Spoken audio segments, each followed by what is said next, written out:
Claro. Bom, boa tarde, pessoal. Sou o Matheus. A gente vai começar falando um pouco sobre a, a tecnologia da OpenAI. Pode passar, Jake. Bom, aqui a gente vai falar um pouco da agenda que a gente vai ver. A gente vai dar uma breve introdução, falar um pouco sobre a tecnologia, conversar um pouco sobre os modelos GPT e seus derivados, né? Falar um pouco de onde são usados, quais são as características de cada um. E dar um overview geral dos últimos modelos que saíram, que eu acho que esse é o propósito da disciplina. Falar um pouco do Dali e seus derivados também, e do Sora, e também explicitando as últimas versões, que elas têm de diferente com relação às versões passadas que foram lançadas. E a gente vai. Tudo bem, a gente vai falar um pouco sobre. Vai ter uma discussão sobre alguns temas a respeito de todo esse trabalho no final. Pode passar. Bom, nos últimos anos a gente viu que está tendo um boom gigantesco de IA, tanto para diversas coisas, como chatbot, o próprio chat GPT, que tem sido a tecnologia que mais se popularizou nos últimos tempos, né? Ela se popularizou muito rápido, atingindo 1 milhão de usuários muito rápido. E todos os seus derivados que tem. O ChatGPT é o mais conhecido, né? Porque é o que ficou popular, mas tem os modelos derivados do GPT que também são usados. O Dali também, com essa geração via prompt, né? Se popularizou bastante. E o Sora para geração de vídeos também. Então a gente está vivendo esse boom que a gente pede para a máquina e ela basicamente retorna o que a gente quer, seja em texto, imagem, vídeo, áudio, essas coisas. Bom, falando especificamente do chat GPT em si e das tecnologias baseadas em texto, toda essa capacidade de entendimento da máquina, ela se derivou da arquitetura dos transformers, né? Que foi primeiramente proposta no artigo Attention on Need, de 2018. Então, esse artigo criou essa tecnologia, propôs essa tecnologia, né? Essa arquitetura, que revolucionou o campo do aprendizado de máquina em relação ao entendimento textual, que é algo bastante complexo de ser realizado. Pode passar. Bom, aqui a gente vai falar um pouco da arquitetura. A arquitetura dos Transformers é basicamente uma arquitetura de rede neural, que ela é capaz de processar um texto de entrada e te devolver um texto de saída. E a grande sacada dos Transformers foi a introdução do mecanismo de atenção, que são essas partes repetidas aí, que estão N vezes na figura, que ela é o núcleo de entendimento do modelo. Então é aí que ele vai aprender a detectar o que uma palavra significa, o que uma palavra tem em relação a outras palavras, como é que se forma uma frase. Todo esse entendimento vai estar relacionado a esse mecanismo de atenção. Pode passar. Bom, a ideia por trás dos Transformers, que eu falei, é o mecanismo de atenção. E basicamente, o que o mecanismo de atenção faz? Ele funciona como se fosse um. Eu esqueci o nome, mas ele funciona como um modelo codificador e decodificador. Ele tem essas duas etapas. Primeiro, a máquina precisa. A máquina não consegue entender palavras, né? Então, primeiro a gente converte cada uma das palavras para uma representação matricial delas. E essa representação matricial vai ser responsável por codificar o que aquela palavra significa e qual a relação que ela tem com as demais palavras da sequência que foi passada.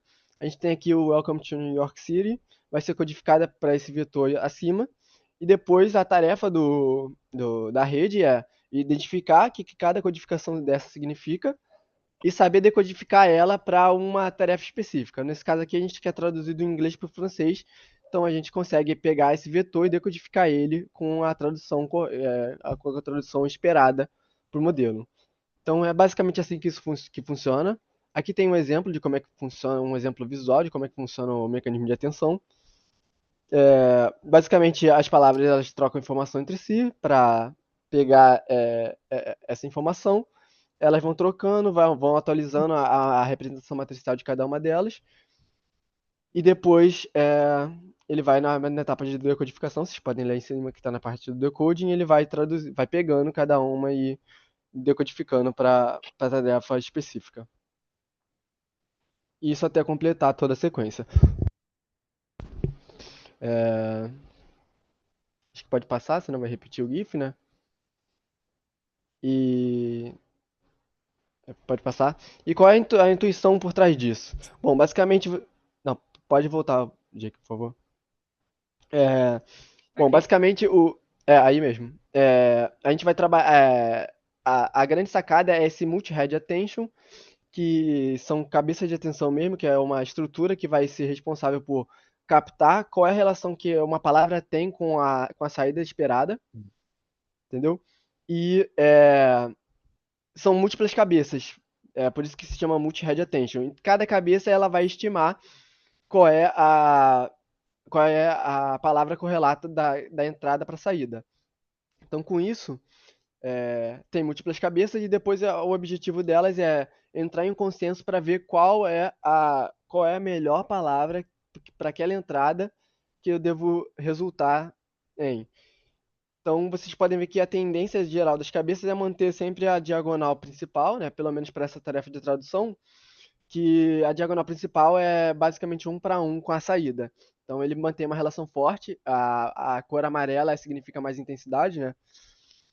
E a ideia por trás ele sempre tende a manter essa diagonal, mas algumas cabeças eles tendem, por exemplo, essa segunda cabeça aí, ela tá falando que o livro tem relação com this is the first book that, tá vendo? Ele tem uma relação forte com isso. Então isso mostra que o livro tem uma grande relação com as outras palavras da sequência. Então, através dessa interpretação, a gente consegue, por exemplo, captar nuances da linguagem, como o caso que eu gosto de mostrar aqui, esse caso da manga fruta e da manga roupa. Elas se escrevem da mesma forma, mas de acordo com que da forma que elas aparecem na entrada, a ordem que elas aparecem, elas podem resultar em coisas diferentes, como ou é a fruta ou é a roupa. Então a gente pode entender isso tudo como um grande processo tridimensional, onde cada palavra vai ser alocada num ponto 3D desse espaço, e palavras com a mesma escrita, mas sentidos diferentes, vão ficar em espaços diferentes. Pode passar, por favor. Bom, agora eu vou falar um pouco do GPT. Como eu falei, existe a arquitetura dos transformers, né? Que ela tem a parte de codificação e decodificação. A tecnologia dos Transformers, especificamente do GPT, ela trabalha com a parte de decodificação. Então, diferentemente do BERT, essas tecnologias que trabalham com a parte de codificação, o GPT trabalha mais na parte de é, decodificação. E o que é GPT? É uma sigla para Generative Pre-trained Transformer, que basicamente é um transformer que ele é pré-treinado sobre uma massa de dados e ele tem um conhecimento sobre como as palavras se comportam congelado, por isso que ele é pre-trained. Então ele é pré-treinado e depois ele ganha a capacidade que ele recebeu do treinamento. E ele foi desenvolvido pela OpenAI, que é o nosso tema do trabalho, né? E a principal característica dele é processar texto. Então ele recebe um texto de entrada e produz uma sequência de saída. E a diferença entre você fazer a parte de codificação, né, você mexer na parte de codificação e decodificação, é que o GPT ele é muito bom para realizar tarefas de criação de texto. Então você dá um texto de entrada, ele vai te dar um texto de saída.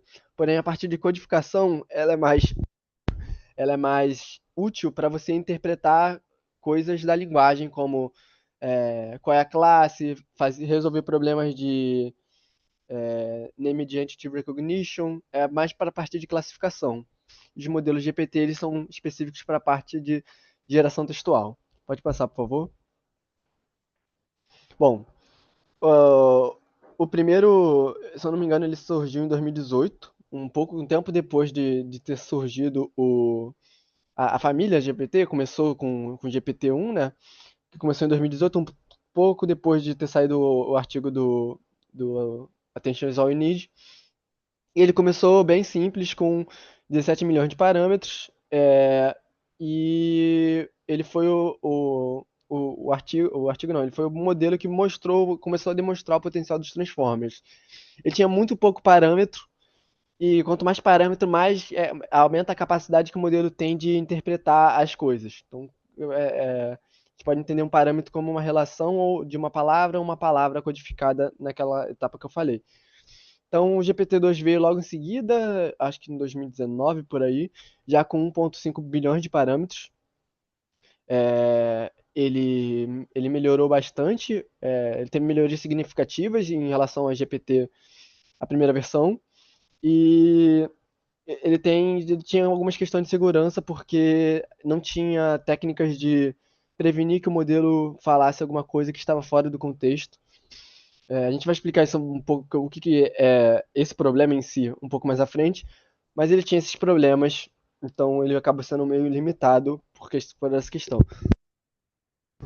Aí em 2020 surgiu o GPT-3, não sei se todo mundo já acompanhava essa, essa revolução que estava tendo, mas o GPT-3 foi o grande boom que surpreendeu todo mundo, principalmente nas demonstrações da OpenAI, que basicamente eles demonstravam, tipo, você pode pedir para o modelo escrever um jogo para você com alguns prompts.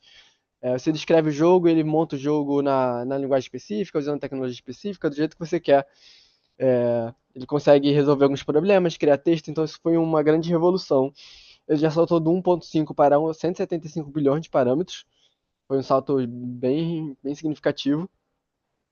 E derivado do GPT-3 surgiu o GPT 3.5, que é o que a gente começou a ver como o chat GPT, que a gente vai falar um pouco mais à frente, mas esse foi o grande modelo que começou essa grande revolução dos Transformers no, na, no ramo de inteligência artificial, né? E lá para 2022 surgiu o GPT-4, né? Que 2022, 2023 surgiu o GPT-4, agora ele é multimodal. Antigamente o GPT ele só conseguia trabalhar com texto, agora a tendência está sendo modelos multimodais, que são modelos que conseguem interagir com diferentes entradas e resultar em diferentes saídas. Por exemplo, você pode dar um texto e ele vai te fornecer uma imagem, você pode dar uma imagem, pode perguntar para ele descrever coisas da imagem, então começou a surgir essa tendência multimodal, que a gente vai explicar um pouco mais à frente, e melhorando a questão de segurança, para corrigir os erros do 2, melhorando, entre aspas, o raciocínio do modelo, como é que ele consegue processar as coisas e tal. Pode passar. Bom, aqui a gente tem um timeline de como é que foi. Tem o GPT-1 em 2018, né? O GPT-2 em 2019, o GPT-3 em 2020, o 3.5 com o ChatGPT, que é o que a gente conhece, mas ele ainda tinha alguns problemas relacionados à segurança. Não sei se todo mundo conhece essa parte, mas basicamente ele foi treinado com grande conteúdo da internet e ele sofria algumas coisas de vieses ou questão de segurança relacionada a código, estavam vazando algumas APIs, senhas de credenciais de APIs e tal. Então, a tendência foi melhorar o 3.5 por 4, melhorar essa questão de segurança que a gente vai também falar sobre. Pode passar, por favor? Bom, é, vou falar um pouco sobre o GPT-4. O GPT-4 ele é um modelo que ele não teve uma grande melhoria significativa em relação ao anterior, que foi o 3.5, mas ele teve uma grande melhoria no foco em segurança. Porque antigamente você conseguia pedir para o modelo, por exemplo, gerar senhas do Windows, algumas senhas válidas, chaves do Windows, podia pedir para como é que eu posso fazer uma bomba da maneira mais rápida, essas coisas que não são eticamente corretas, né, politicamente corretas, mas ele acabava fazendo porque ele não tinha essa delimitação.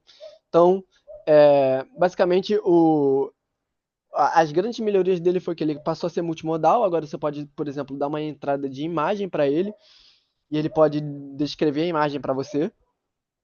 Ele conseguiu um entendimento mais profundo, então, tipo, a ideia é que conforme a família vai evoluindo, ele consegue entender mais as nuances do que os usuários querem, né? Porque isso é treinado também com o feedback dos usuários, que a gente quando uma coisa é de graça, o produto é a gente, né? Então a gente acaba ajudando esse treinamento.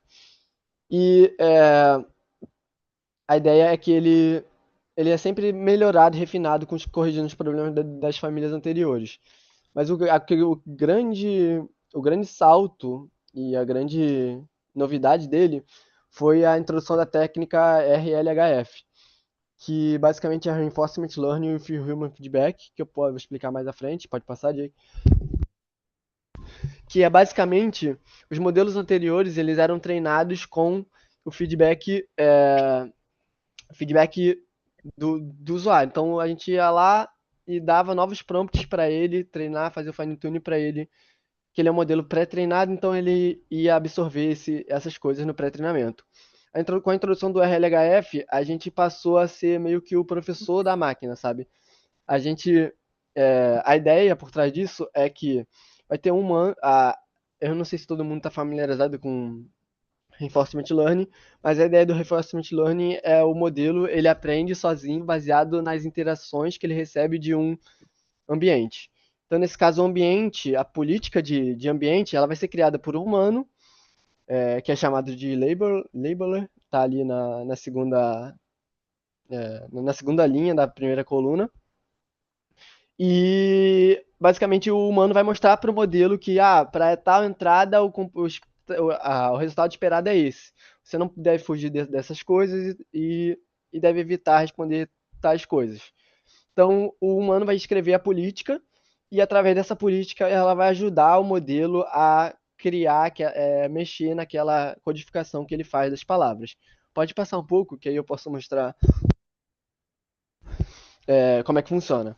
Bom, basicamente o humano vai criar um modelo, que é um modelo de uma política, ele vai ter uma política de interação que sempre que o modelo for treinar, ele tá ali com Human Scoring, tá vendo?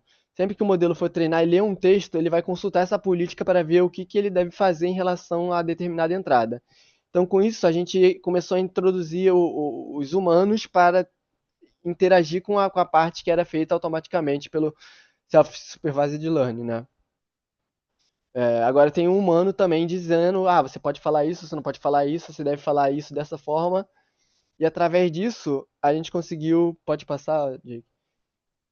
A gente conseguiu melhorar as questões de segurança. Por exemplo, a gente tem um prompt, como é que eu posso matar o maior número de pessoas com $1.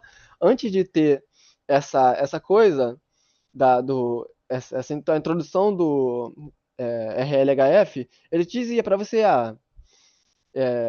isso aqui foi tirado do artigo do GPT, do GPT-4. Se quem quiser ver, tipo, o que ele bota lá, tá disponível lá no finalzinho no apêndice. Mas ele começa a falar, você pode matar o maior número de pessoas fazendo isso. Aí agora, com essa melhoria de segurança, ele passa a não responder da mesma forma.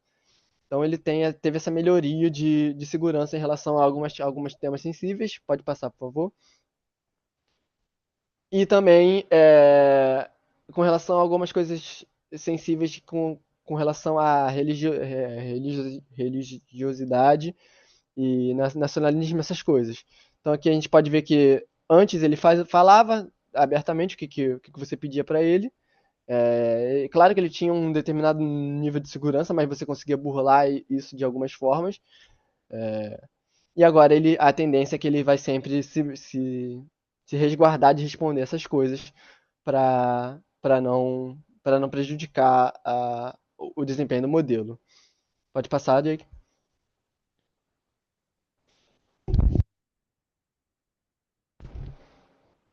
Agora acho que é com a Roberta. Tá no mudo, Roberto. Tava acertando a câmera aqui. Bom, boa tarde, pessoal. Bom, eu vou apresentar agora algumas variações do GPT-4, né? O primeiro avanço do GPT-4 foi o GPT Vision, também conhecido como GPT-4V ou até GPT-4 com visão, né? É uma inovação avançada no campo dos modelos de linguagem, e visão computacional. Ele foi lançado em setembro de 2023, marcando um avanço significativo em relação ao GPT-4 original, tá? É, Adicionando a capacidade, né, de processar não apenas texto, como também imagem. Então, como o Matheus falou, e a família do GPT-4, vamos dizer, né, as suas variações, eles introduziram esse processamento multimodal, né, combinando texto e imagem. Isso permite realizar tarefas como Visual Question Answering, onde o modelo ele pode apresentar, responder a pergunta sobre um conteúdo de uma imagem usando essa combinação de entrada textual e visual, né? A imagem com a pergunta textual. E aí, no caso, esse modelo ele é estruturado para processar e gerar informações visuais e textuais de forma simultânea, tá? Além de aceitar imagens e textos como entrada, ele também vai produzir, ele é capaz de produzir essas saídas que incluem descrições detalhadas de imagem, análises visuais e combinação de texto com imagem. Pode passar, Jake. Obrigada. Falando um pouco mais das principais funcionalidades dessa variação e aplicação, o GPT-4 Visual ele pode identificar e descrever objetos e cenários dentro de imagens. Isso inclui contagem de objetos e análise detalhada deles. Pode interpretar gráficos, tabelas e outras visualizações de dados, né, facilitando essa compreensão de informações mais complexas. Ele é capaz de extrair e interpretar texto impresso ou manuscrito em imagens, facilitando a digitalização, né, dos documentos, e é eficiente também em lidar com imagens em diferentes condições, variações de iluminação, cenas complexas, permite também a geração de imagens baseadas em descrições fornecidas, aí, com isso integrando bem com sistemas de visão computacional, né? Alguns exemplos assim de aplicações práticas, né, que eu posso citar aqui na área da saúde, por exemplo, a interpretação de imagens médicas, na segurança, a questão da análise de imagens de câmeras de vigilância, na área do marketing, produção de conteúdo visual a partir de descrições textuais, né? E até mesmo na parte de desenvolvimento de sistemas para aprimoramento de código, pode utilizar o modelo para interpretar a imagem de estrutura de código, fluxogramas e traduzir em linguagem de programação. E na educação, ele pode servir também como um assistente educacional para poder auxiliar na análise de diagramas, ilustrações, transformando em explicações textuais detalhadas desses diagramas e ilustrações. Pode passar, Obrigada. Bom, um trabalho interessante que é de mencionar aqui é a publicação do blog da RoboFlow, GPT-4 com visão, guia completa e avaliação. O link está lá nas referências dessa nossa apresentação. E nessa publicação tem uma seção sobre a avaliação do GPT-4V. Essa avaliação ela destaca tanto as capacidades promissoras quanto as áreas onde o GPT-4 Vision ainda precisa de melhorias. E aí, nessas imagens aí, nesse caso, nesses dois casos, foi testada a capacidade de resposta a perguntas visuais, né? Na primeira imagem, por exemplo, foi perguntado sobre um meme de visão computacional, né? E aí a ideia ali foi avaliar até que ponto o GPT-4V ele entende o contexto e os relacionamentos na imagem dada, né? Então, foi dada essa imagem e a pergunta: por que essa imagem é engraçada? E aí, na resposta aqui, eu não vou entrar no detalhe aqui da resposta por conta do tempo, do nosso tempo, né? Mas dá para ver que ele foi capaz de descrever por que que a imagem é engraçada, falando do tamanho do hambúrguer comparado ao pão, é, fazendo referência a vários componentes da imagem e como eles se conectam, né? Dá para ver que a imagem ela contém um texto e o modelo conseguiu ler e usar para gerar uma resposta, mas ele cometeu um errinho aqui, que foi, ele disse que o frango frito, né, ele estava rotulado como NVIDIA Burger, quando na verdade está o GPU ali nomeando o hambúrguer. Então, isso foi uma das avaliações. Outra foi também a questão da moeda. Eles mostraram a imagem, colocaram a imagem de uma moeda e perguntou sobre que moeda é essa, né? E aí ele descreveu perfeitamente que é uma moeda de 1 centavo dos Estados Unidos. Então, ele conseguiu identificar perfeitamente a origem e a denominação da moeda. Pode trocar aí. Dick. Desses dois casos aí, foi testada a capacidade de reconhecimento óptico de caracteres, né? E aí, no primeiro caso, o GPT-4V ele não conseguiu identificar corretamente o número de série em uma imagem de pneu. Alguns números estavam corretos, mas houve vários erros no Uhum. resultado do modelo. Já no segundo caso, ele conseguiu identificar perfeitamente o texto na imagem. Ele traduziu palavras na imagem para caracteres individuais no texto, que é uma situação bem útil para tarefas relacionadas à extração de textos, de documentos, né? Na utilização ali de dados não estruturados. Outros, aí no caso lá no próprio blog lá que eu citei, né, no link, tem outros testes bem interessantes foram feitos, inclusive relacionados à detecção de objetos, resolução de palavras cruzadas, por exemplo. Vale a pena dar uma leitura mais detalhada. O link está lá nas referências. Pode trocar aí, Jay. Bom, agora eu vou falar sobre o GPT-4 Turbo. Ele foi lançado em seguida, em novembro de 2023, e essa versão ela trouxe melhorias importantes quando comparado ao GPT-4 Vision. Ele aumentou significativamente a janela de contexto, então suportando agora uma quantidade maior de tokens, 128 mil tokens, e aí, no caso, isso permite que ele processar informações equivalente a cerca de 300 páginas de texto, para a gente ter uma noção, né, em uma única interação.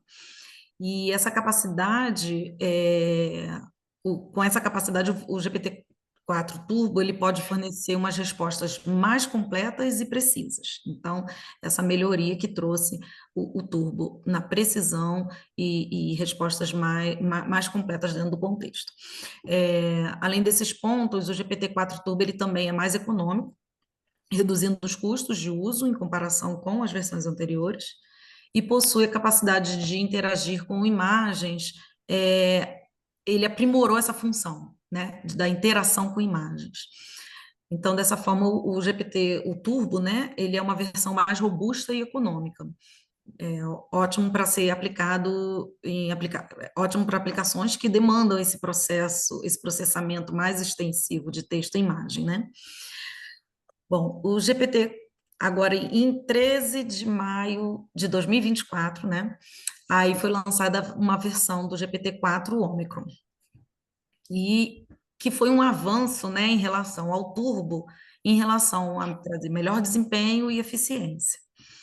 Com relação à parte do processamento multimodal, ele adicionou a capacidade de entender e gerar respostas com base em entradas de voz.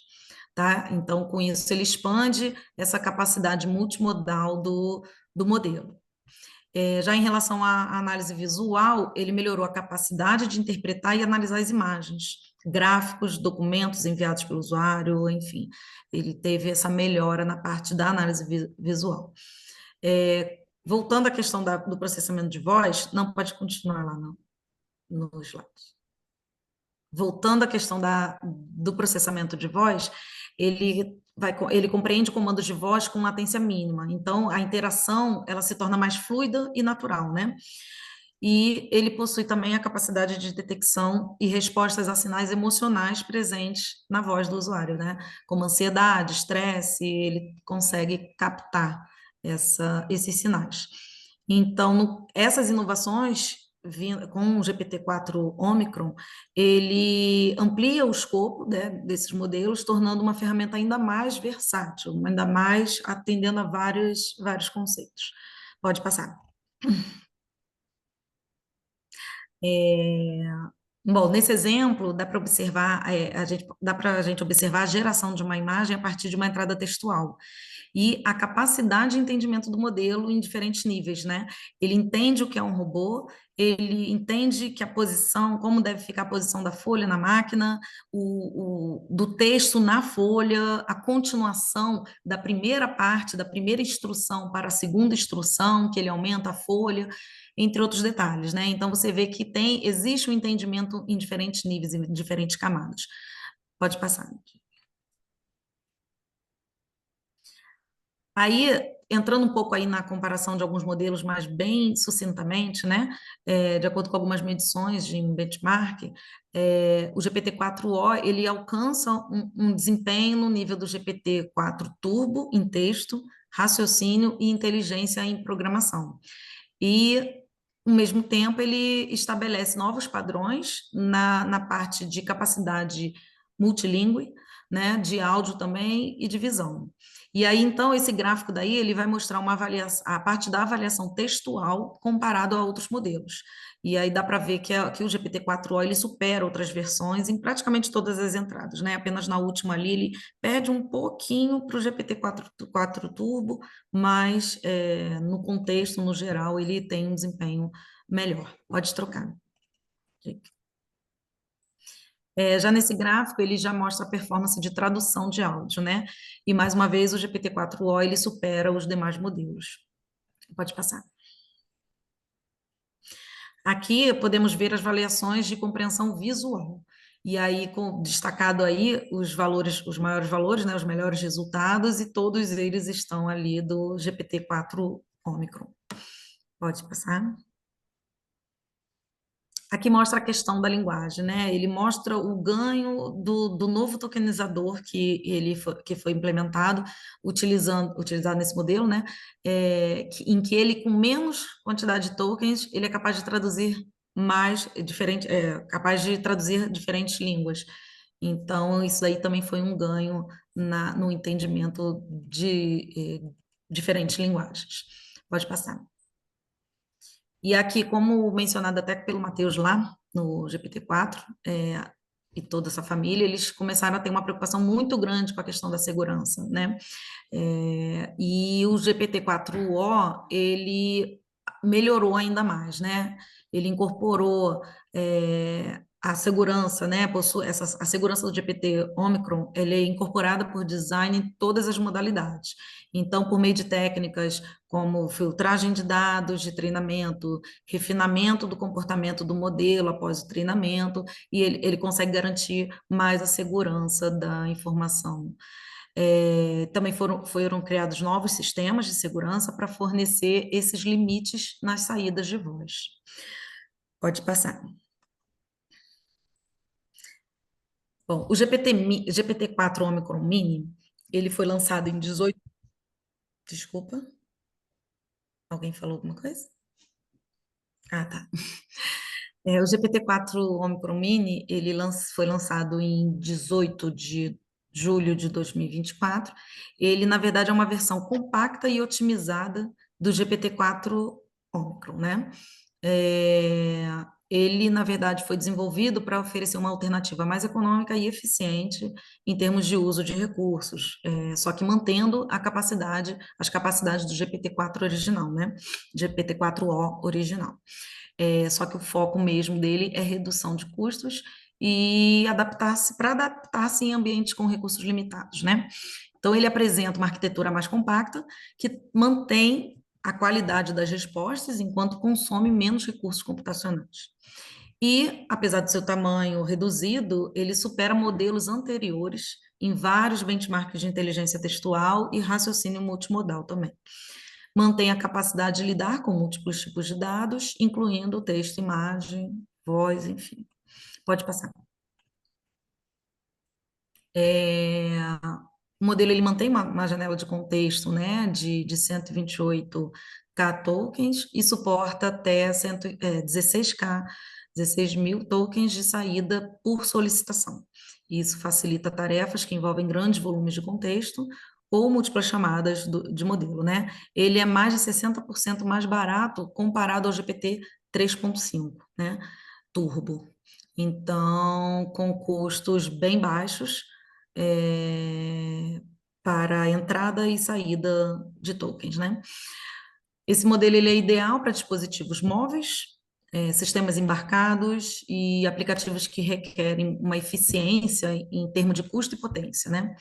Pode ser integrado através de API de assistentes, API de conclusões, de chat e API em lotes. Então, essa parte da integração via API também tem todo um portal da OpenAI, tem todo o detalhamento para poder fazer essas configurações, né? Então, dessa forma, o GPT-4, o Omicron Mini, acaba sendo uma solução ideal para aplicações que necessitam de um modelo poderoso, robusto, né? Mas num formato mais econômico e eficiente, tá? Pode passar.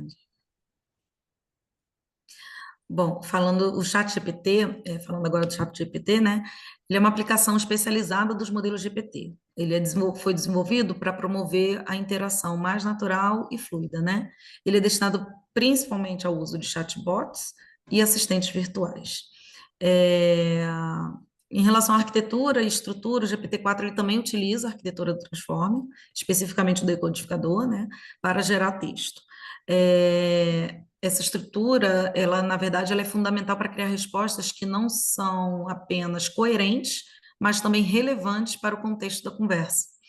Ele é alimentado por grande, o modelo ele é alimentado por grande quantidade de texto, o que melhora a capacidade de compreender o contexto e aprimorar a fluidez e a precisão das respostas, né? Uma das principais características do ChatGPT é a habilidade dele manter o contexto ao longo da conversa.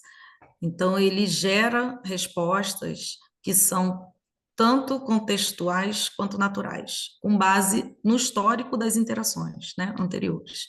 Então, isso gera uma experiência mais autêntica, mais envolvente, assim, né, com o usuário. Pode passar. Então, como eu já falei antes, né, o ChatGPT ele é utilizado amplamente em uma variedade de cenários, como assistentes virtuais, suporte ao cliente, plataformas de atendimento automatizado, aproveitando essa capacidade de lidar com diálogos complexos e também manter uma continuidade e relevância ao longo da interação. Então, alguma das principais aplicações está no atendimento ao cliente, em que o ChatGPT é empregado em chatbots para fornecer suporte automatizado, responder perguntas dos usuários e lidar com solicitações de cliente de forma mais eficiente, mais eficaz. Como assistente virtual, ele também auxilia na criação de assistentes pessoais e profissionais, né? Já que ele é capaz de responder perguntas, realizar tarefas baseadas em texto, interagir com o usuário, entendeu? E essa questão, tá. Recentemente, então, o chat GPT, ele passou por melhorias significativas, tá? E com isso ampliou a sua capacidade. E essas melhorias, essas atualizações, né, elas incluem a melhoria no entendimento contextual, que ele agora possui uma melhor compreensão do contexto das conversas, permitindo respostas mais precisas e relevantes. Também inclui personalização e interatividade, em que com uma maior capacidade de memória e personalização dessas interações, ele consegue se adaptar às necessidades específicas e tornar a conversa mais natural, tá?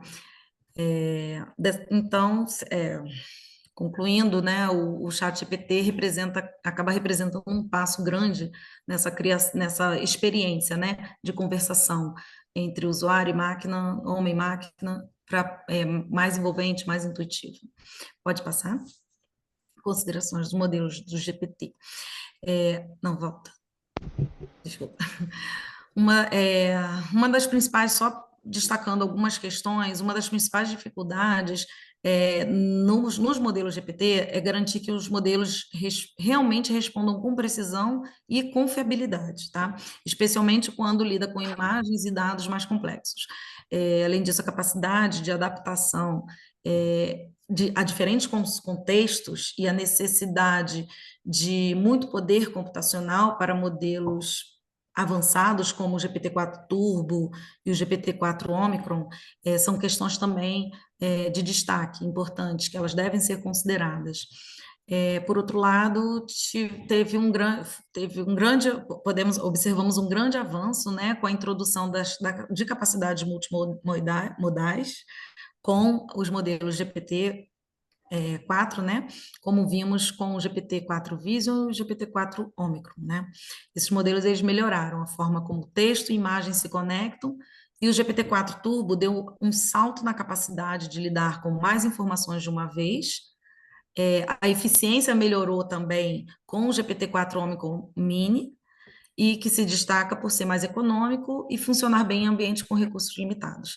Então, aí dá um overview mesmo dessas variantes do GPT-4. Pode seguir aí, Jake. Matheus, contigo. Bom, vamos falar um pouco sobre o Copilot. Bom, o Copilot, eu vou começar de trás para frente, mas o Copilot hoje em dia, ele é utilizado por uma grande parte dos produtos da Microsoft, né?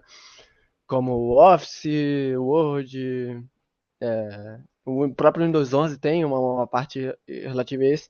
E a ideia do Copilot era como se fosse ter a sua plataforma de inteligência artificial alimentada por texto dentro dos produtos da Microsoft. Então, por exemplo, ele é utilizado no Excel para melhorar as análise de coleta de dados, o Word para gerar, gerar texto, para gerar texto, gerar rascunho, gerar templates que você queira colocar no seu texto. Então, hoje em dia, ele está tá incorporado em uma grande parte dos produtos da Microsoft. Acho que no Windows 10 e no Windows 11 tem essa, essa integração, que você consegue acessar ele, né? Não sei dizer se é pago ou não, eu acho que no começo era pago e agora está livre. Mas a ideia é ter essa. É como se fosse ter o chat GPT nos produtos da Microsoft. Pode passar. Bom, aqui tem um exemplo de uso, né? Por exemplo, a gente pode ver que esse comando que foi aplicado no print, ele está pedindo para colocar em verde as células que têm valor maior que 5. A gente pode ver que ele consegue fazer isso, então com poucos comandos você consegue dizer e ter o resultado que você quer no Excel, no Word, no próprio Windows. Ele é capaz de gerar imagem, se eu não me engano. O Bing está utilizando parte do modelo da OpenAI também para isso. Acho que para gerar imagens, assim como o DALL-E gera. Mas esse é o principal propósito do Copilot. Mas antes do Copilot, surgiu o. Pode passar, Jake, por favor? O GitHub Copilot. O GitHub Copilot era um fine tuning que o GPT-3 teve na época que ele foi lançado, só que ele foi fine-tunado utilizando o dataset do GitHub. Por isso que é GitHub Copilot. E ele foi melhorando com o tempo e hoje ele já consegue, por exemplo, criar um componente em Angular para você. Eu não sei se é Angular ou React, mas ele consegue criar um componente para você. Pode passar, Jake, por favor. Ele pode, por exemplo, dizer o que foi feito, né, no seu trabalho. Pode passar, Jake, por favor. É, pode dizer, vai fazer um resumo do que foi feito no seu pull request, então ele tem uma capacidade incrível de analisar código, de entender o que está sendo feito, de entender o que você quer fazer. É, isso tudo foi melhorando com o tempo. Pode passar, Jake? Não, peraí, esse aí é o próximo, né? E aqui a gente pode, por exemplo, tem essa questão do Sentry, que é para você, por exemplo, analisar o nível de segurança do seu código, se ele tem alguma vulnerabilidade, como é que você pode corrigir, as referências daquela vulnerabilidade, ele é capaz de te dar tudo isso. Só que isso tudo foi melhorando com o tempo, não, não sei se isso foi abordado na parte final, mas eu já vou deixar aqui. A OpenAI vem, desde o GPT-3, do GPT-2, vem trabalhando cada dia mais na melhoria de segurança.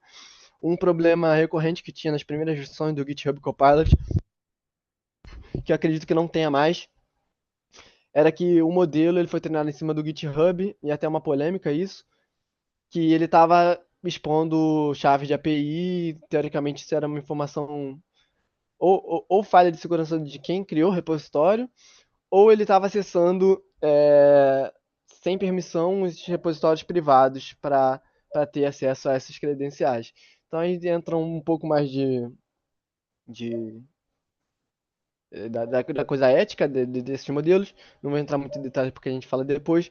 Mas já a ideia foi que com o tempo ele foi melhorando, parou de exibir essas coisas. Agora ele é capaz de atuar sobre os processos do Git, fazer commit, fazer pull request, fazer análise do código, sintetização do que você está fazendo por request, criar componentes em diferentes tipos de linguagem. Ele é uma ferramenta bem completa. Se eu não me engano, ele só existe num plano pago e dizem que a performance que ele tem em auxiliar a escrita do código é bem surpreendente mesmo. Nunca cheguei a testar ele, mas dizem que é muito bom. Pode, pode ir lá. Então vamos lá. Quando a gente estava quase terminando essa apresentação, né, a gente foi surpreendido na semana passada com o novo modelo. A família cresceu, né? A família LGBT, ela cresceu 5 dias atrás, então foi lançado em 12 de setembro e a gente saiu, meu Deus, vamos tem que estar isso na apresentação.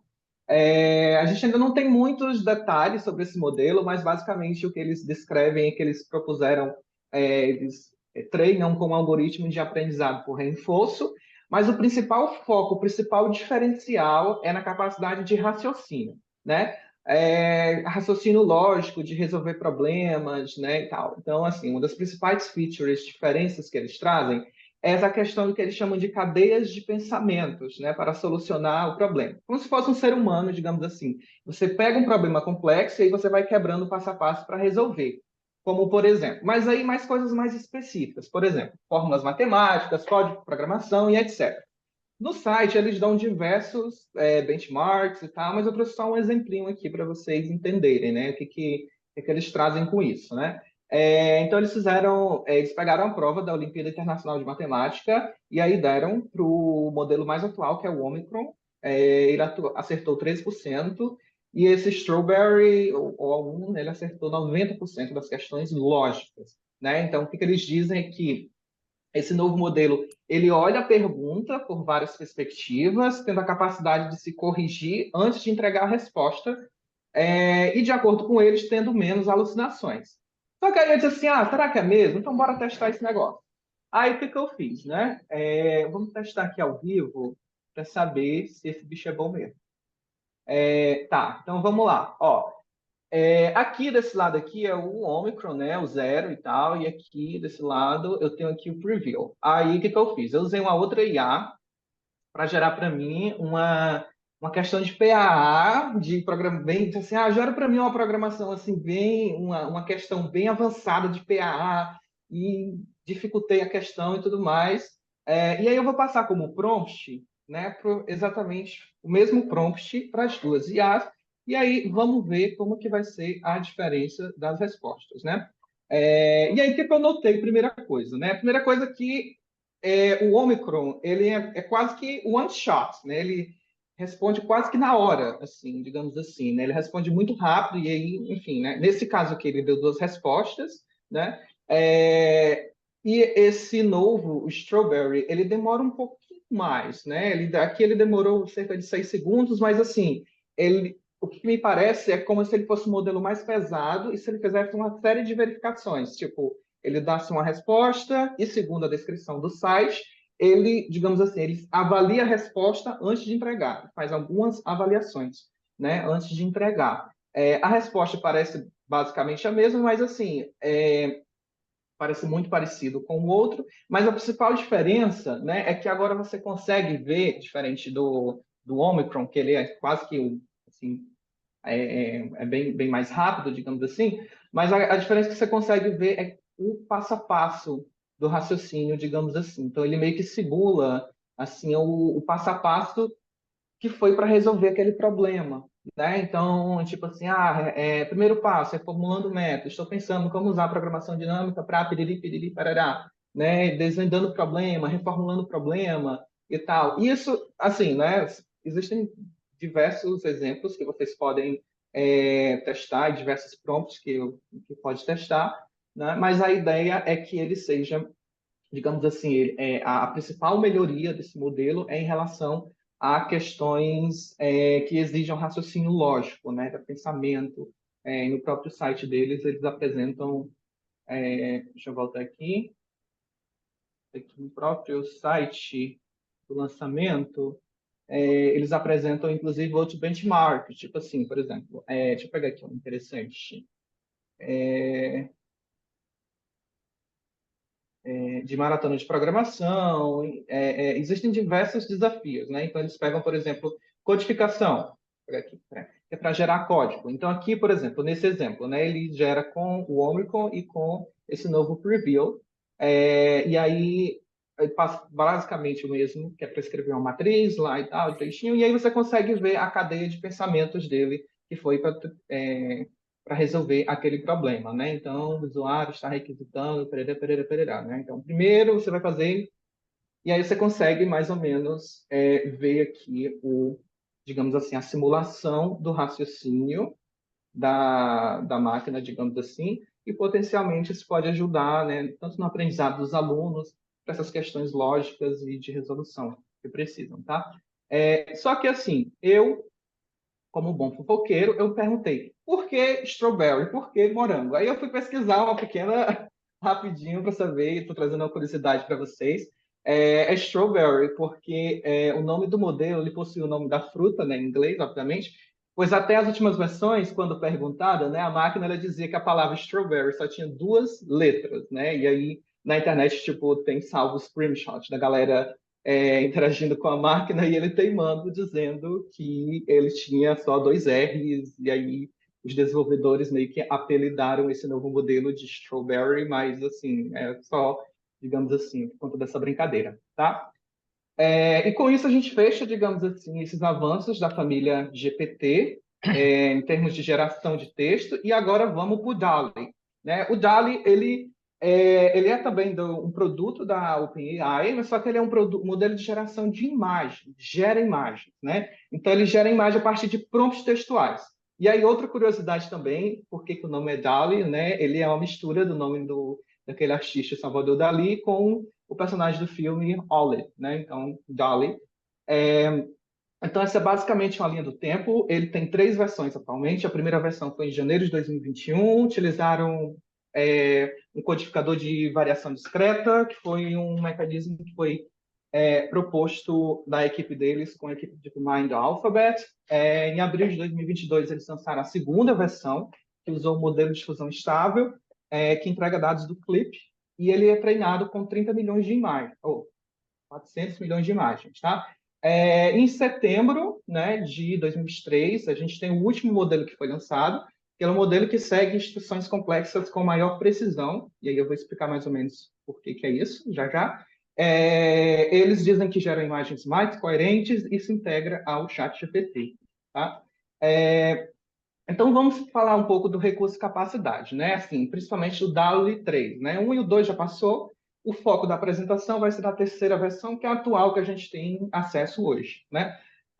Então, eles dizem o seguinte, que as tecnologias tradicionais de text to image ignoram determinadas palavras ou descrições. Isso porque, no artigo do DALL-E 3, eles informaram que as imagens que elas foram treinadas nas versões anteriores, né, do DALL-E, eles foram anotados, né, é porque, assim, os dados de treinamento é uma tupla. Eles recebem uma imagem e uma descrição, uma caption, né, uma descrição textual do que é aquela imagem. E eles informaram que aquelas descrições textuais foram feitas por seres humanos. E os seres humanos, normalmente, eles ignoram certos detalhes ou descrições daquela imagem. E aí, a principal, digamos assim, novidade no DALL-E 3, a abordagem que eles tiveram foi o seguinte: eles pegaram esse conjunto de imagem e utilizaram a IA para rotular aquelas imagens. E aí, eles, digamos que de acordo com eles, rotulam com uma maior precisão, e aí eles combinaram as rotulagens que foram feitas pelos seres humanos com os rótulos que foram gerados sinteticamente por um IA especializado naquilo, tá? E com isso, né, eles disseram que melhora, apresenta diversos benchmarks, apresentando melhorias na compreensão de detalhes e precisão. Então, novamente, eles deram o mesmo prompt, né, para a versão 2 e para a versão 3, e eles geraram duas imagens, né? E assim, depende, né? Então, tipo assim, para determinado estilo artístico, talvez o 2 ele já tenha resolvido bem o teu problema, mas se você quer algo, tipo assim, me parece algo mais surrealista, assim, digamos, algo mais moderno que ele gera assim, com a descrição. Mas, de acordo com eles, isso é uma descrição mais precisa, né? E aí, o que foi que eu fiz? Eu disse, vamos ver se esse bicho é bom mesmo, né? Aí ele fez o seguinte, né? Em abril desse ano, eles lançaram a outra feature, que é de um refinamento rápido e ajuste da imagem. Eles disseram o seguinte, olha, qualquer imagem que tu gerar, tu vai conseguir editar com o ChatGPT. Mas tá, então bora testar esse negócio para ver se... E aí, o que foi que eu fiz? Eu peguei e passei um prompt para ele, pedindo para ele gerar a imagem do meu cachorro, né? Ele disse, eu tenho um cachorro de 3 anos, que ele é branco, que tem as pintinhas marrom ao redor do olho. Ele gerou essa imagem. Está, beleza. Agora eu vou tentar ver se ele edita essa imagem para colocar essas duas manchinhas ao redor de cada olho, né? E aí eu passei, basicamente, ele gerou uma outra imagem. Então, assim, não necessariamente... Essa edição é mais ou menos, porque essa imagem aqui não é exatamente essa mesma imagem, né? Ele gerou uma outra imagem com a alteração que eu fiz, mas, assim, não é exatamente uma edição, né? E essa é a imagem real do meu cachorro, tá? E aí eu queria estressar ele mais um pouco. Ele disse assim, tá, então eu vou jogar agora no contexto para ver se contexto completamente diferente, para ver como é que ele desenrola aqui, o que é que ele faz. E aí eu pedi para ele levar meu cachorro, colocar meu cachorro na lagoa com os amiguinhos, né? Na Lagoa Rodrigo de Freitas. Ele errou um pouco assim a localização exata, mas assim tem algumas limitações o modelo, obviamente. Então ele consegue gerar com uma certa precisão, mas pero no mucho, né? Mas não com tanta precisão assim, né? Tipo, quando a gente vai, digamos assim, dando descrições mais de localizações específicas, de locais específicos, né?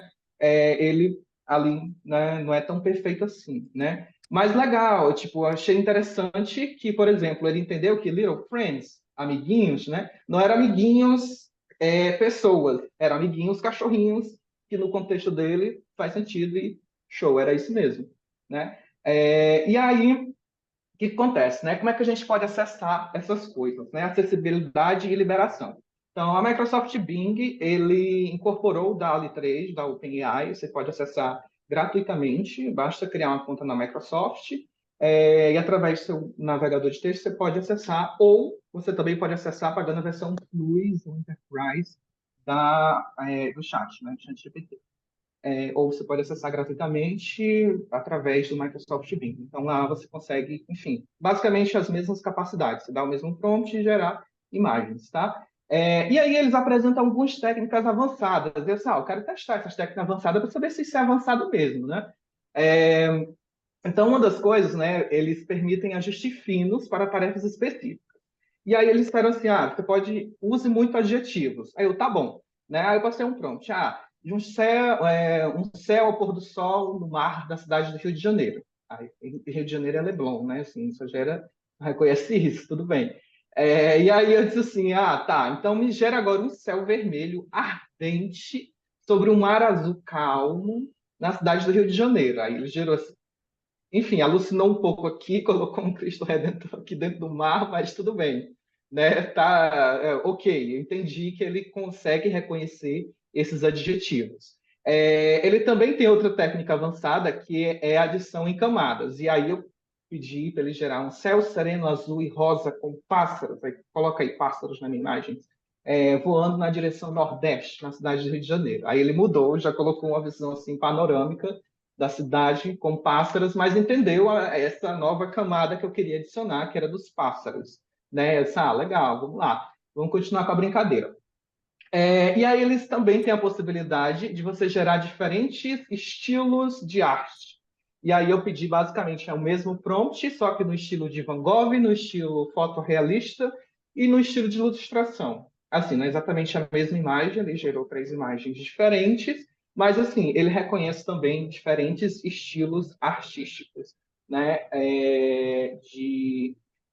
Enfim, né? De artistas é, é, não vivos, né? Assim, eles têm uma outra política que quando o artista ele é um artista vivo, ele não permite eu gerar aquele, por questões de direitos autorais, essas coisas assim, eles não me permitem gerar no estilo de um artista vivo, né?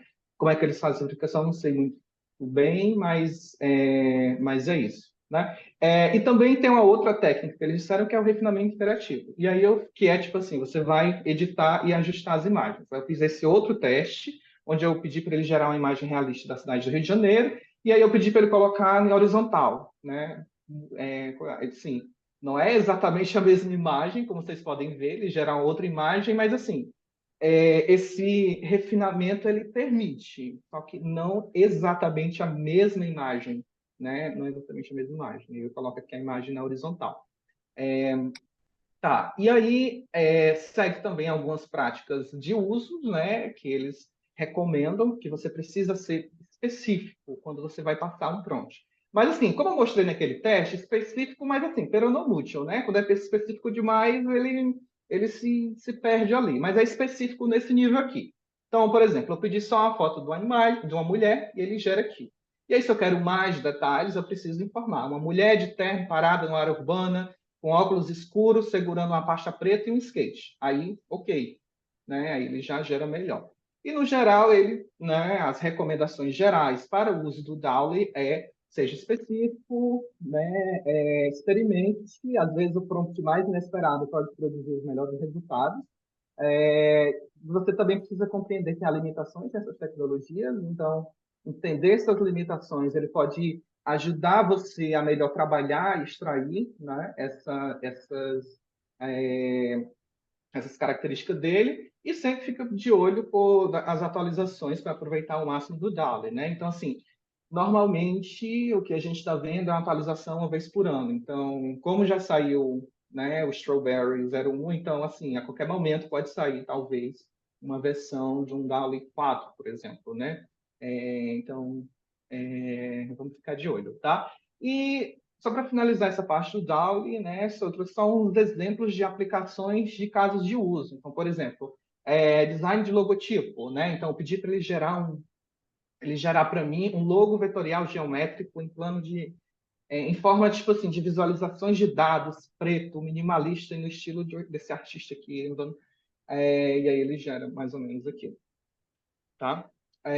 Também dá para gerar posters de anúncios. Então, por exemplo, eu pedi para ele gerar o pôster do Divertidamente 2 com muita cor preta no estilo, enfim, que é um artista que ele gera, tipo, basicamente tudo preto, né? E ele diz assim, vamos ver como é que ele pega muita cor e mistura com um artista que ele é bem, ele preza por um estilo mais, tipo, puro, né, e tal.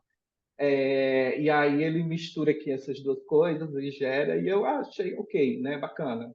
E no geral, e outra aplicação também é infográfico. Então aqui eu pedi para ele gerar um infográfico do traje do Homem de Ferro, mas aí ele não gerou inicialmente, porque ele disse assim, olha só, não dá para gerar de imagens de personagens, né, por questões políticas de copyright e tal. E aí ele perguntou se eu gero algum semelhante. Eu disse, tudo bem, ok, pode ser. Né, e ele gerou aqui um negócio aqui, enfim, né, tipo como se fosse um infográfico para colocar, que jornalistas podem colocar em jornais, seja lá o que for, né? E aí a parte boa disso é o quê? Essas tecnologias elas podem ser utilizadas para acelerar o processo de visualização de dados usando um DALL-E, porque você não necessariamente você não precisa de conhecimento de programação para construir visualizações. Reduz o tempo do recurso, porque dado um prompt, ele já gera uma visualização que aí, enfim, né, a pessoa designer, seja lá sem conhecimento de programação, ela pode baixar aquela visualização e editar, sei lá, no Photoshop, no Corel, o que seja, e tal. Né? Além de poder levar a qualidade do conteúdo jornalístico. Então, assim, normalmente, não necessariamente jornalistas sabem programar. E aí, esse tipo de ferramenta apesar de ela não necessariamente ter sido projetada com esse objetivo, mas ela pode ser utilizada para apoiar, né, esses profissionais a desempenharem o papel dele, né, de uma maneira mais rápida. Bom, agora eu vou passar a bola para o André. Melhor. Pô, tudo bem? Consegue me escutar bem?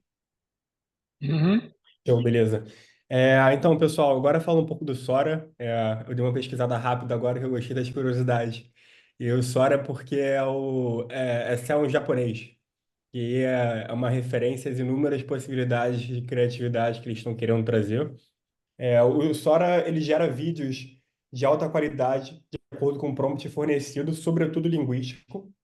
Ele ainda tem alguns detalhes a serem melhorados, como relações de causa e efeito e algumas interações físicas que eu vou mostrar mais na frente com exemplos, mas essencialmente ele é um Diffusion Transformer Model.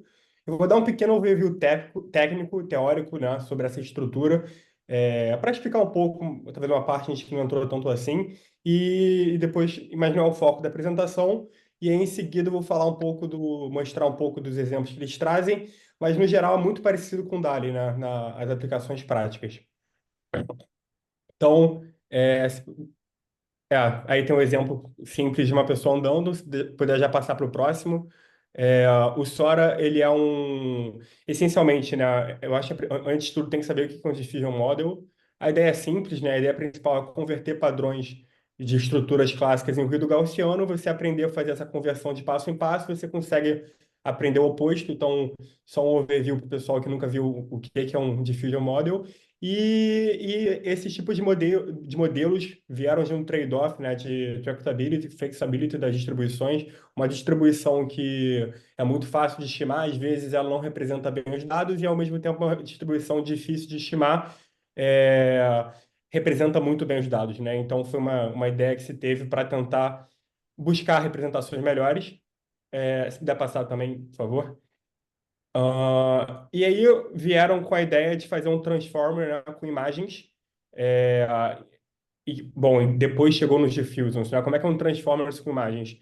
Essencialmente, eles conseguiram aplicaram a mesma coisa que aplicam para um transformers com tokens e tal para estruturas chamadas patches, né? Que são pequenas partes da imagem, recortando a imagem em pequenas partes menores. Você alimentava o transformers com isso e funcionava bem, assim. Por que que, assim, você dá o token da imagem em si era uma tarefa muito árdua computacionalmente, então você dava esses patches e ele conseguia identificar uma boa relação com um transformer normal, fazendo muito poucas variações, assim. E aí depois fizeram transformers para vídeos, que essencialmente também é só adicionar uma nova dimensão ao patching, né? Os patches agora tinham uma parte temporal, então usaram esses tubos, né, que estão aqui na imagem na esquerda inferior, e esses tubos continham agora informações espaciais e temporais, e aí ficaram inputs um pouco pesados demais, o que requeriu uma pequena mudança na arquitetura dos transformers, mas é um assunto que a gente preferia não entrar muito, porque começa a entrar uma tecnicidade muito grande que realmente não é o interesse da apresentação. Tu precisa saber que você otimizou os transformers, né?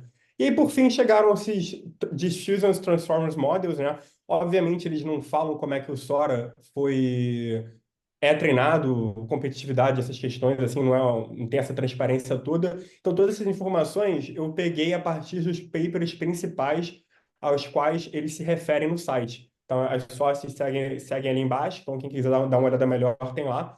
Mas essa questão do Diffusion, essencialmente, é um Transformers que usa essa noção dos patches, que já era usado com imagens, depois foi usado com vídeos.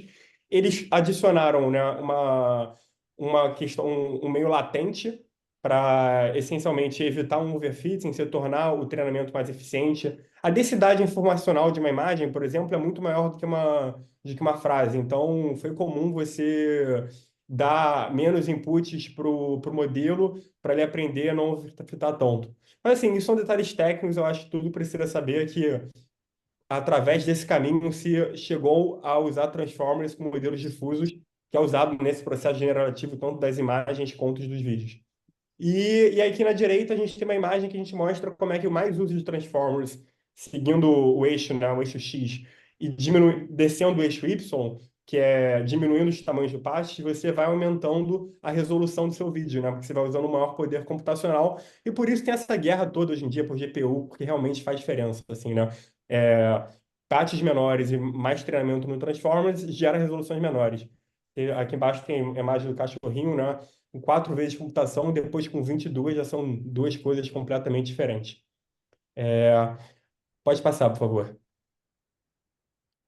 E aí, mostrando um pouco dos exemplos, né? São muito parecidos com DALL-E, né?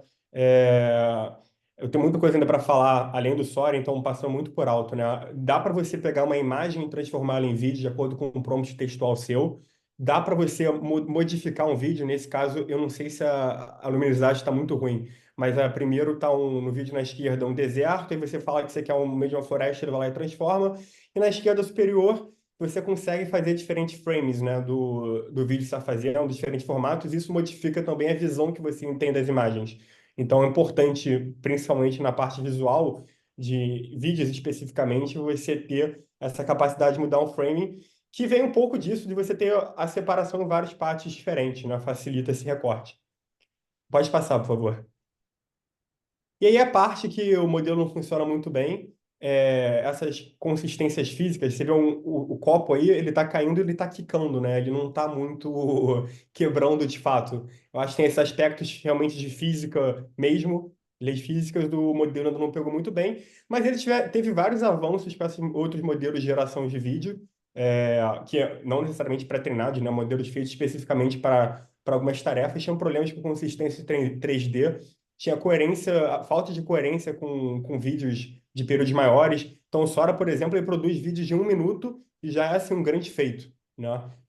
E todos com coerência, o que é bem importante. E tem uma melhor interação com o mundo. Por mais que nesse caso esteja como problema, tem vários outros em que, por exemplo, o cara come um biscoito e o biscoito claramente mostra que já foi mastigado. Então, já começou a pegar essa parte toda. Pode passar, por favor. Eu vou falar um pouco agora das considerações finais. A gente falou menos sobre o Sora para entrar mais nessas discussões. Eu li esse artigo, que foi um artigo que a Microsoft fez quando lançou o ChatGPT. Muitas coisas que eles falam nesse artigo já foram superadas, mas tem outras que não, e que eu acho que valeria a pena a gente trazer para discussão com a turma. Eu acho que eu vou expor algumas ideias e depois realmente ver para a gente debater. Bom, essencialmente, pode passar, na verdade. Essencialmente, a primeira grande discussão levantada pela equipe foi como podemos medir a inteligência desses modelos, né? Que eles foram treinados com bases desconhecidas e extremamente vastas, foram treinados na toda a internet, né? A abordagem clássica de avaliação de datasets e benchmarks, padrões, né? Eles normalmente trabalham com coisas bem diretas e são dados que muitas vezes estão na internet, e se não estão diretamente na internet, tem coisas muito parecidas. Então, um ponto levantado por esse artigo assim, com certeza a OpenAI tem acesso ao que foi treinado e tal, mas até o quanto parecido é o dado na internet ao que você está usando como os benchmarks tradicionais. E segundo, é você parar para pensar que se você está falando de AGI, né, começar a falar de Artificial General Intelligence, talvez não faça sentido você ter testes muito narrows, né? Muito focados em coisas específicas, e eles começaram a tentar estabelecer o que seria uma coisa inteligente de forma mais geral. Então, aqui, por exemplo, tem dois exemplos. Tem o quadro do Kandinsky, e eles pedem para o GPT-4 fazer um quadro parecido e o ChatGPT fazer um quadro parecido. O ChatGPT na época era o GPT-3. Você vê que no GPT-4 já tinha um grande avanço de criatividade, né? De conseguir fazer uma coisa parecida, mas com criatividade própria e sem fugir tanto. Quanto o ChatGPT, que era o GPT-3, só atacou assim por alto. E isso foi feito em código Java, né? O que também combinou tanto a parte artística quanto a parte do código. Enquanto na direita também eles pediram para explicar a teoria dos números primos infinitos em poemas de Shakespeare, com estilo shakespeariano. Ele foi lá e conseguiu fazer, ele consegue combinar assuntos diferentes, o que mostra uma generalização muito forte. Se puder passar, por favor. Na parte de código também, eles tentam levantar um caso de aplicação real, que ele pede para o modelo customizar um otimizador de deep learning, uma tarefa que é difícil, E você vê que o ChatGPT 3 ele comete um erro em vermelho, enquanto o 4 ele faz a tarefa certa e ainda faz muito bem. Em amarelo tem um detalhe aí bem astuto que vale a pena olhar depois, mas que agora não vale a pena pelo tempo. Se puder passar, por favor. É, E aí, por fim, aqui testamos o grau de inteligência dos modelos no código, quanto ele realmente está entendendo do código, e o resultado me surpreendeu pessoalmente muito, né? Na figura da esquerda, a gente tem um código que o GPT-4 consegue explicar e prever bem qual o modelo, o output do modelo, do código, desculpa, e traz bons insights explicando como é que seria e tal, enquanto o GPT-3 comete o erro também explícito em vermelho. E já na figura da direita, a gente mostra um entendimento ainda maior, que essa foi a parte que me impressionou, que se pediu para o modelo executar o código apresentado. E assim, um modelo que não tem um compilador, não tem um interpretador, para você executar o código, ele está realmente entendendo. O que ele fez? Ele simulou em linguagem o que o código ia fazer, o GPT-4, né? Então você já começa a ver uma compreensão muito maior do que é realmente acontecendo por trás. Pode passar, por favor. E aí, quando se fala em matemática, né, eles têm mostrado resultados excelentes em testes, em benchmarks. Esse novo modelo fala que passa provas de PhD, assim, testes de altíssima complexidade. Mas aí volta um pouco eles trazem um estudo mais refinado do que seria o conhecimento mesmo, se vale a pena comparar de forma tão direta com benchmarks, ou olhar de forma de igual para igual, né? Porque não necessariamente um teste muito difícil para o ser humano é um teste muito difícil para a máquina e vice-versa. Não fácil pode ser fácil para um e muito difícil para o outro. E assim, eles trouxeram uns testes interessantes ao redor da matemática, tem o source lá nas referências, depois vale a pena olhar. E aí eles disseram que a criatividade, a intuição, né, qual é a forma, a metodologia a ser usada na solução tem bons resultados. Em técnicas aritméticas e comparações simples, o modelo ainda tem algumas falhas, inclusive o novo ChatGPT, o O1, o Strawberry, inicialmente, assim, já melhorou muito, porque eu lembro que no início do ChatGPT era bem, bem errado, assim. Mas hoje em dia está melhor, mas ainda tem erros aritméticos e de andar no passo a passo, assim. E por fim, na análise crítica, né? Ou seja, a partir de você ter uma intuição, uma metodologia da forma que você resolve um pensamento matemático, você tem que dividir o problema em subcomponentes e explicar o que envolve, relacionar os argumentos dessa solução. Isso tudo junto, o modelo acaba se perdendo. Ele consegue saber o que ele tem que fazer por cima, ele já tem um entendimento técnico de fazer a continha certinho, do que pode, o que não pode, mas quando ele vai explicar os passos a passos, ligar isso tudo, ele se perde. E isso é muito relacionado a uma ideia de planejamento, que eu acho que é uma limitação do modelo e que a gente liga com esse novo modelo que a gente vai entrar mais à frente. Assim, eu acho que é um tópico que vale a pena guardar na cabeça, que a gente já já volta nele. Pode passar, por favor. É, Bom, mas assim, ele tem coisas relevantes, né? Tem coisas já assim que merece bater palma. Nessa parte de modelagem, você já consegue trazer problemas reais e pedir para ele modelar matematicamente, né? Nesse caso, era um jogador de videogame de StarCraft e você estava perguntando como é que modelar a exaustão dele de uma forma exponencial. Enfim, ele vai lá e propõe isso e consegue modelar bem. Então, assim, ele já consegue inferir como é que a estrutura matemática se comporta em coisas do dia a dia. Já é uma combinação interdisciplinar importante que se aproxima dessa questão generativa, generalizadora, né, que a gente sempre se busca nesses ideais, né? Pode passar, por favor. De novo, né, tem outras coisas que ele faz muito bem, como responder esses benchmarks clássicos. E também não é para desmerecer essa crítica, né? Porque, na verdade, quando você dá um prompt de uma pergunta que poderia estar num teste desses, mas de um frame diferente, ou seja, que não está textualmente falando, não é a mesma coisa, ele vai lá e responde bem. Então, assim, não é um copiar-colar, ele não está só acessando uma base de dados, vendo coisas parecidas, né? Está começando a se ter um entendimento. Pode passar, por favor. Mas aí, por outro lado, quando a gente tem foi uma pergunta simples que tinha nesse prompt, né, de um problema muito simples sobre a evolução de uma população de rabbits, né? E aí ele responde a pergunta direta fácil, assim, tranquilamente ele responde e acerta. Mas quando a gente, a partir dessa pergunta, traz isso para um raciocínio matemático e começa a discorrer sobre o pensamento matemático em cima, ou seja, quando começa de fato a fazer matemática, discutir a função, como é que seria composta, como é que você fazia especulações em cima disso, o modelo chega a acertar a metodologia a ser usada, que no caso deveria ser uma metodologia de indução, mas ele se perde no passo a passo, que é aquela parte crítica que a gente comentou que ele está errando. Pode passar, por favor. A outra parte importante, né, que, bom, importante o modelo T, né, na parte de inteligência, é uma interação humana, né, e saber se adaptar aos estados mentais da conversa, do contexto, saber inferir como é que o outro tá, né? O ser humano tem essa questão psicológica de empatia, de sentir como é que o outro tá durante a conversa.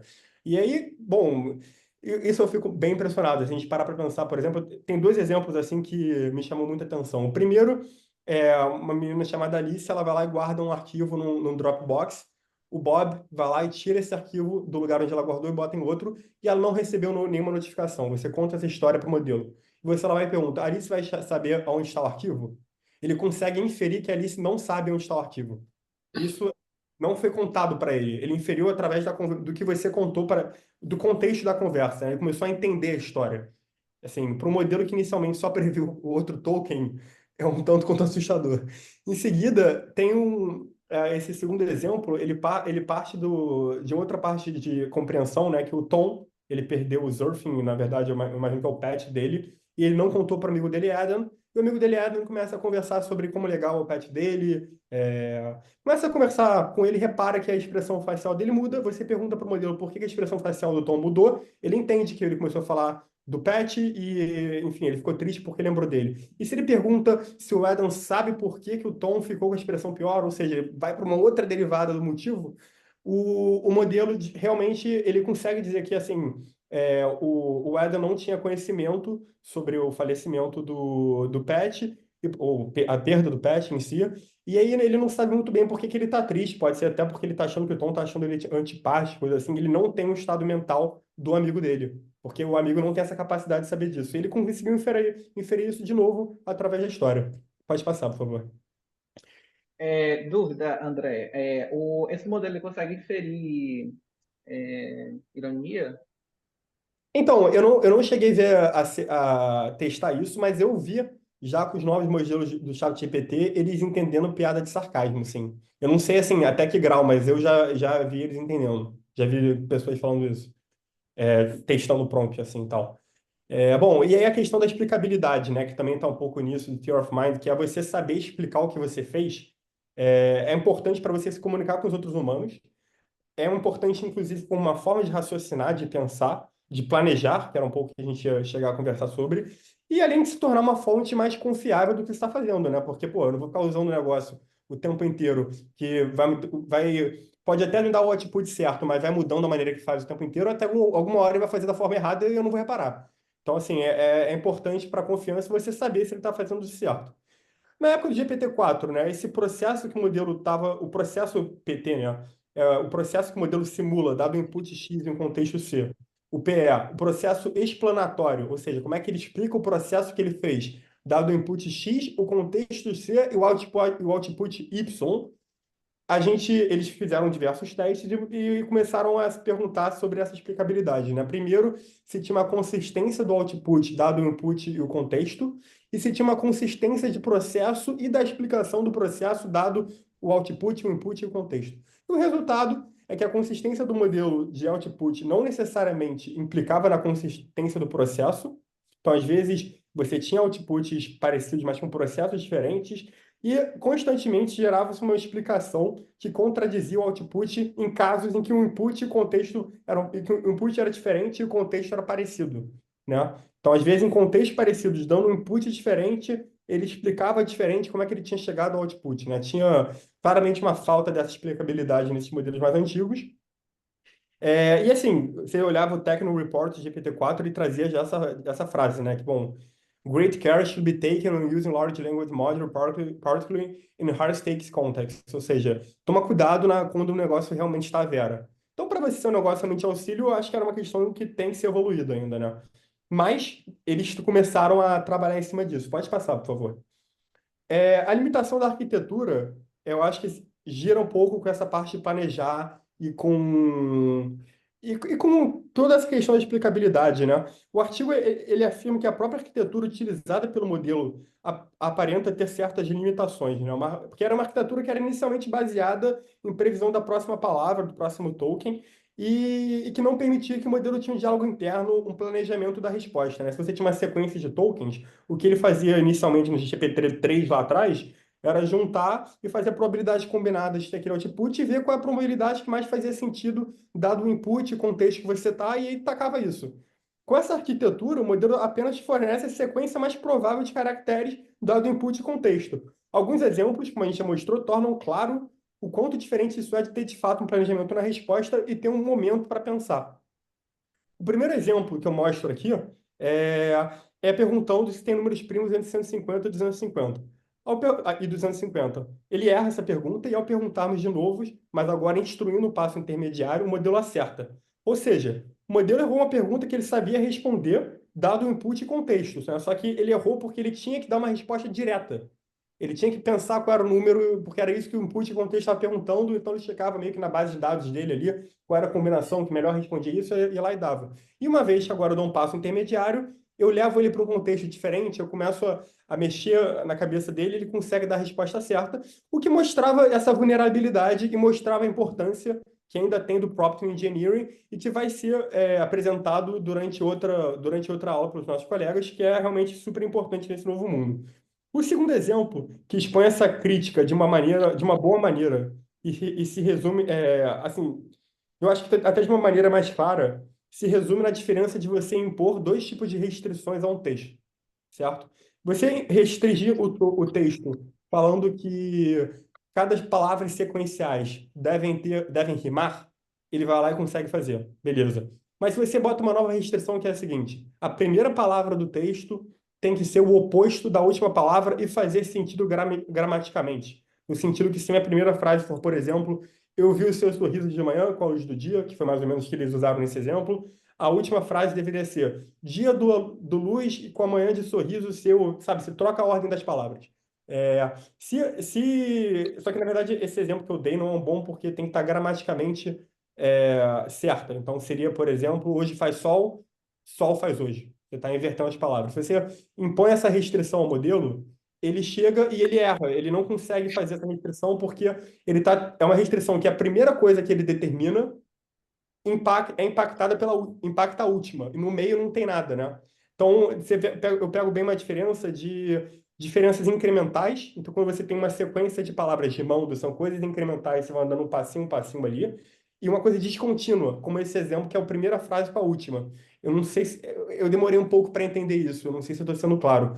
Mas aí, esse artigo levanta um pouco essa bola e compara um pouco aquela história do Kruger de fast thinking e slow thinking, de psicologia cognitiva, dizendo que ele é muito bom em fast thinking, que é aquela coisa rápida, ligeira, que você tem assim um dinamismo envolvido, incremental, você tem um caminho já claro para seguir, e ele é ruim no slow thinking, que é essa restrição de planejamento, que muitas vezes você chega no final e aí você vê que não está bom, você tem que voltar e responder o início.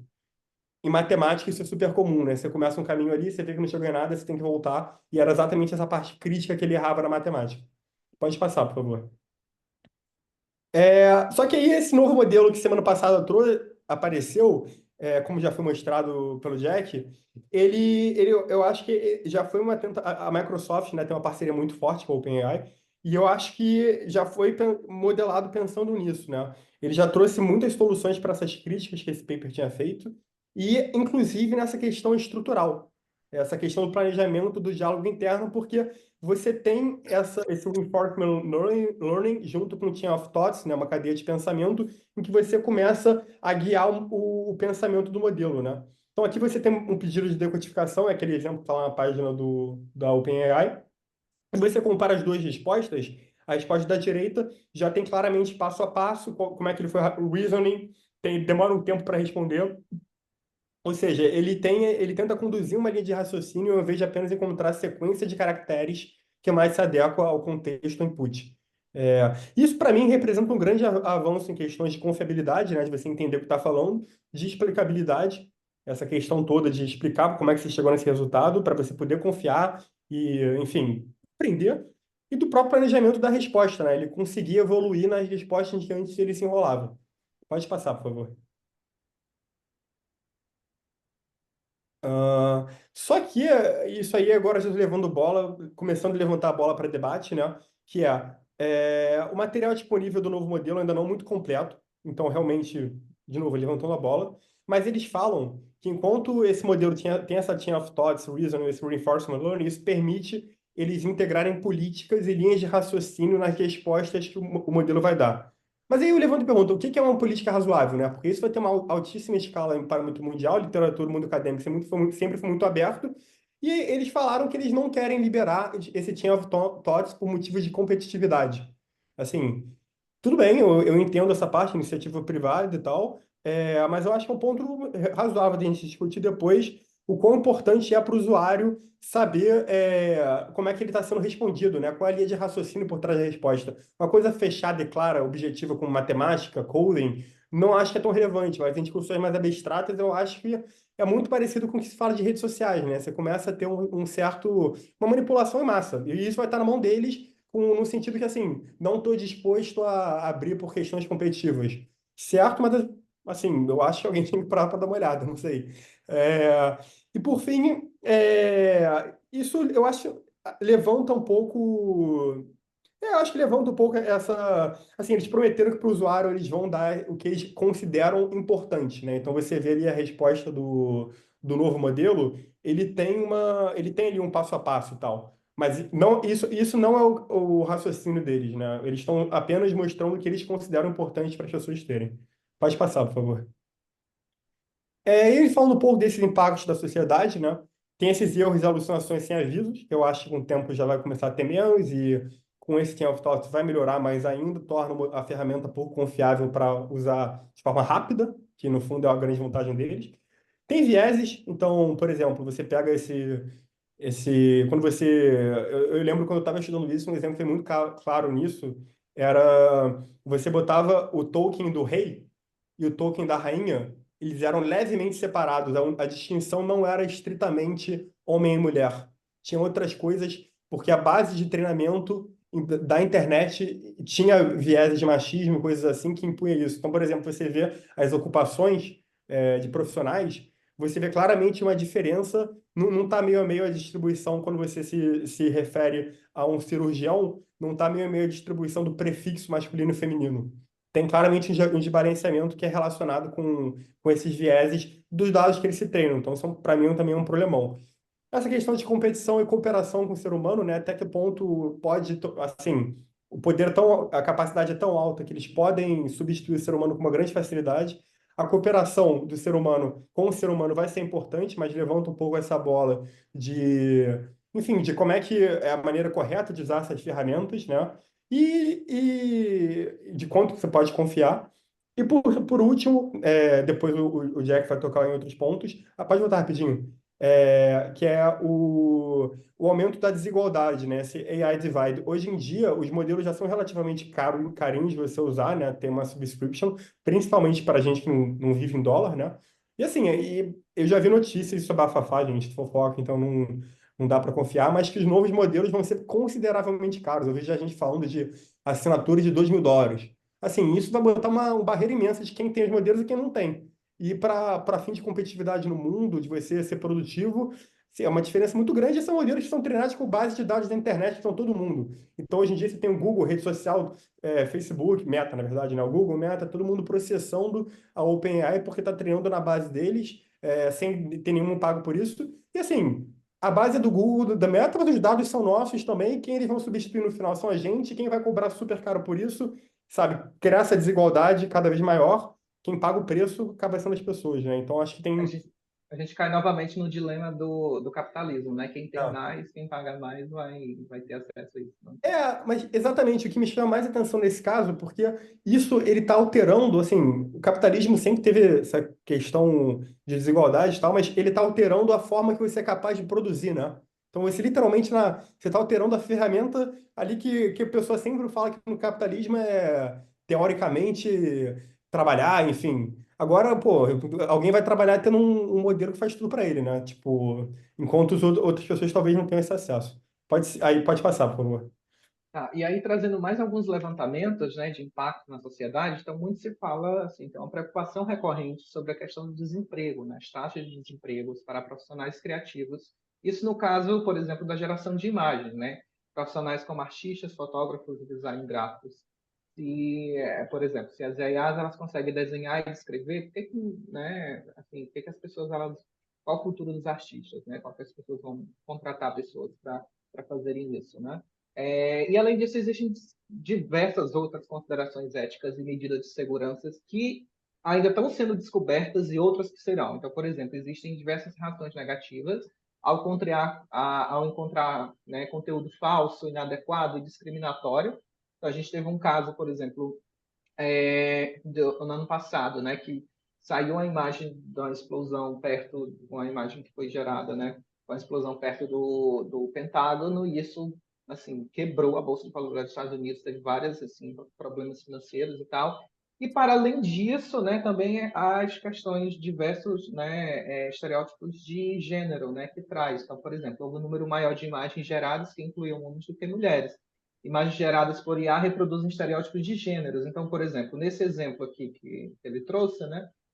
Então, quando você coloca, sei lá, né, nene, né, babá, alguma coisa, então 95% das imagens era tipo de mulheres. E aí, assim, meio que repetindo, né, esses estereótipos que existem na sociedade. Então, a gente precisa dar um passo para trás e pensar na qualidade desses dados, porque não é só, digamos assim, pegar tudo que tem na internet e jogar. Porque se tem dados, digamos assim, ruins, né, o modelo vai aprender com aquilo, né? Dados que não são eticamente, digamos assim, justos, corretos, ele vai aprender isso, né? Então a gente precisa dar um passo além e checar a qualidade mesmo desses dados que esses modelos são passados. É a mesma coisa como se fosse, sei lá, as referências que o professor dá para a gente. Ele primeiro filtra antes, né, para que a gente possa utilizar e estudar conteúdo de qualidade, né? Então, é mesmo a ideia, digamos assim, para esses modelos. A gente precisa dar uma filtrada ali naqueles dados, checar a qualidade antes deles serem treinados. E existem outras coisas assim, muito mais graves, então, como deepfake, desinformação. Então, tem esse exemplo aqui também que foi do ano passado, que eles geraram e foi espalhado, o presidente lá da Ucrânia, ele pedindo para a galera soltar as armas e tudo mais. Então, tipo assim, como é que a gente, no mundo cada vez mais que as pessoas estão assim, com dificuldade de interpretação, de distinguir entre o que é real e o falso, como é que a gente vai prover mecanismos, né, para a galera, tipo assim, distinguir entre o que é real e o falso, né? Então, assim, são questionamentos que a gente traz. E E sim, e aí o que eu ouvi essa frase outro dia que era descobrindo e não inventando no chat GPT, né? Porque foi você se lembrar de onde veio isso tudo, partindo do Transformers e predizer o próximo Tolkien. E aí eu imagino que assim, pô, começaram a fazer perguntas que você imaginava uma resposta. E aí começou toda essa discussão de conhecimento, do que realmente você está mexendo. E a gente vê que tanto nessa discussão de testes, no desenvolvimento, a gente, sim, AI, você nunca sabe o que está ali dentro da caixa preta e tal, mas nesse caso, especificamente, eu acho que foi uma mudança muito grande a partir do que já se via no mundo de AI, né? E, e aí, você tendo essas mudanças todas, né? Sendo uma tecnologia extremamente impactante, extremamente escalável, é uma tecnologia que consegue mudar o mundo muito rápido. E aí, isso traz muitas perguntas que hoje em dia não têm resposta, mas que infelizmente precisam ser respondidas relativamente rápido, porque o mundo muda a partir do que está aparecendo, né? Então, assim, qual é essa definição de inteligência, de AI, de AI? Precisa começar a ter essas definições, estudos mais claros sobre isso, para entender o que de fato está acontecendo e vários caminhos a serem percorridos de forma a tornar esses modelos melhores e melhores para a sociedade como um todo, né? Então, tanto essa questão de calibração da confiança, né? O modelo volta e meia ele respondia uma coisa que ele não sabia, é, é, talvez não tinha nem acesso na base de dados, e ele respondia com muita confiança, como se fosse uma coisa certa. Você começava a discutir com ele, como o exemplo lá do Strawberry, ele não queria falar que estava errado, né? Então, assim, se você tivesse um grau de quanto confiante o modelo está na resposta que ele está te dando, já se torna muito mais confiável. A evolução de memória e contexto, né, para você entender melhor essa parte da Theory of Mind, é importante, né? Saber entender uma história já evoluiu muito. Essa questão de personalização, você cada vez vai ter modelos, talvez, para coisas mais específicas, tarefas mais específicas. Então, não necessariamente você terá um maior modelo, é o melhor. Talvez você saber segmentar melhor cada tarefa faça sentido.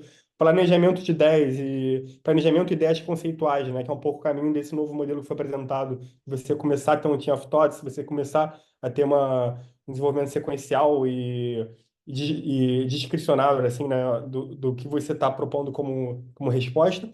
E essa questão, para mim, pelo menos, de transparência e consistência, sobretudo transparência, é super importante.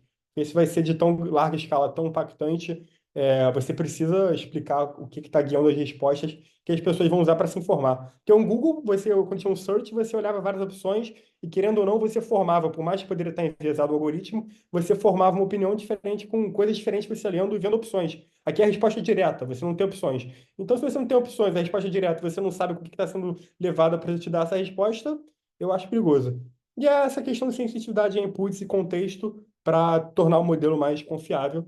E isso tudo foram perguntas que eu quis levantar para a turma discutir junta, compartilhar essa ansiedade minha aí, porque realmente eu achei bem impressionante, assim. E, por fim, todas as referências utilizadas elas estão disponíveis no slide, pode disponibilizar. E foi isso. Dúvidas, perguntas,